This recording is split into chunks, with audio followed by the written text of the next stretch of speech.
விஜய் மட்டும் இல்ல, விஜய கூட யாரு இருக்காங்களோ அத்தனை பேரை ஜெயிப்பாங்க, அத்தனை பேரை ஜெயிப்பாங்க. இது சத்தியம், இது சத்தியம். எத்தனை கோயிலாக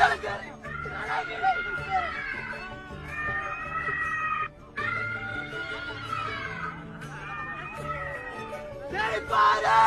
விஜயகாந்த் அண்ணன் இல்ல, அவரோட உயிர் நானு, அவரோட உயிர், அவரோட உயிர்.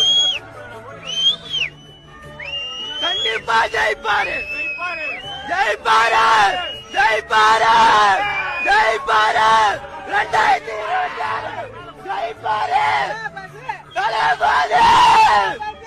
அவருக்காக எத்தனை கோயில் இருந்தாலும் சரி, எத்தனை மழை இருந்தாலும் சரி, எத்தனை மழை இருந்தாலும் சரி, தலைகளை நிற்பேன், தலைகளை நிற்பேன்.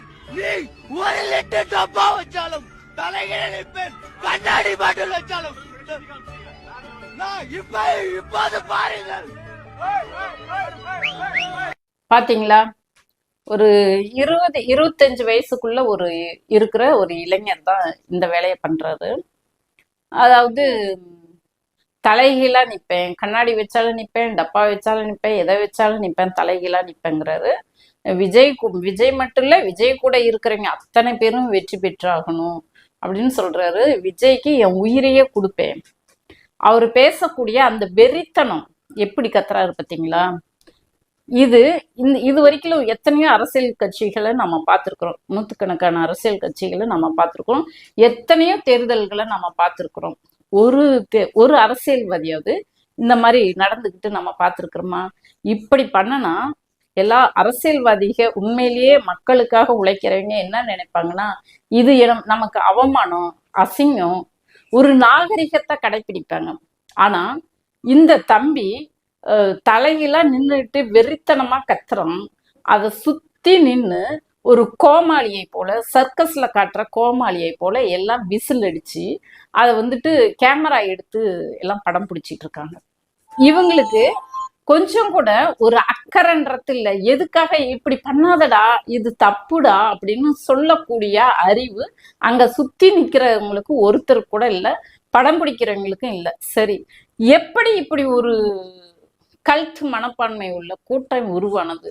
ஒண்ணு, நம்ம ஆரம்பத்துல இருந்தே சொல்லிட்டு இருக்கிறோம், இப்படி ஒரு கூட்டத்தை கண்மூடித்தனமாக எப்படி கடவுள் பேரை சொல்லி, நீ அளவு குத்தனா உனக்கு நல்லது அதனால அளவு குத்துங்க, நீ நெருப்புல இறங்கினா பூ மதிச்சா நல்லது அதனால நெருப்புல இறங்குங்க அப்படின்னு சொல்லிட்டு கடவுள் பேரை சொல்லி நரபலி கொடுத்தா குடும்பத்துக்கு நல்லது, இப்படியெல்லாம் சொல்லி மக்களை முட்டாளாக்கி வச்சிட்டு இருக்காங்களோ அந்த மாதிரி தான் இதுவும் ஒண்ணு.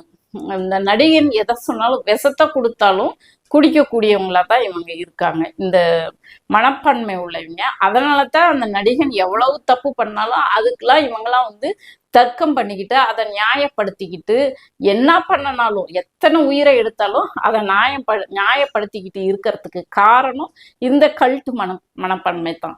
இந்த நடிகன் ஒரு பக்கம் குற்றவாளி, இந்த இப்படிப்பட்ட ரசிகர்களை உருவாக்குனது.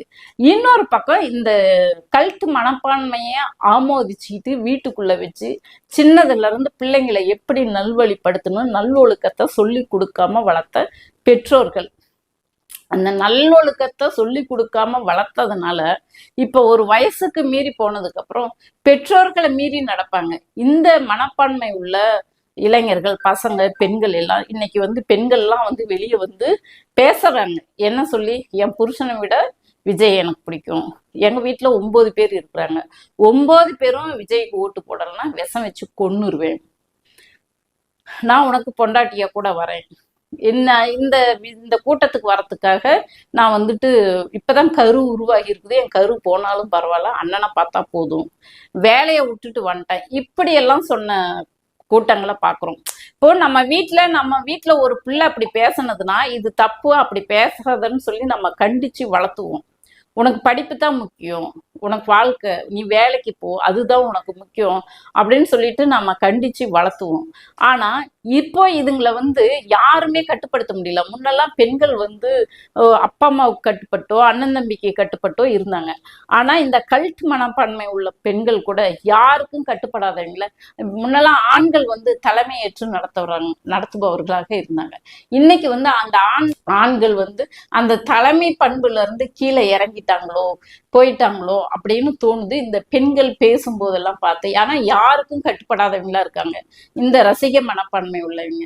நான் ஒண்ணுதான் இந்த நடிகனுக்கு கேட்டுக்கிறேன், ஒரு கோரிக்கை வைக்கிறேன்.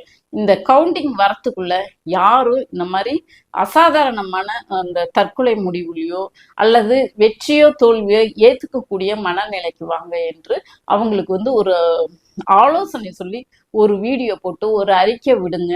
உங்க நிர்வாகிகள் மூலமாக ஒரு மீட்டிங் நடத்தி அவங்களுக்குலாம் ஆலோசனை சொல்லுங்க அப்படின்னு சொல்லிட்டு, இந்த நேரத்துல இந்த மக்களை காப்பாற்ற வேண்டிய பொறுப்பு நான் ஆரம்பத்துல இருந்து சொல்லிட்டு இருக்கேன், நமக்கு இருக்குன்னு.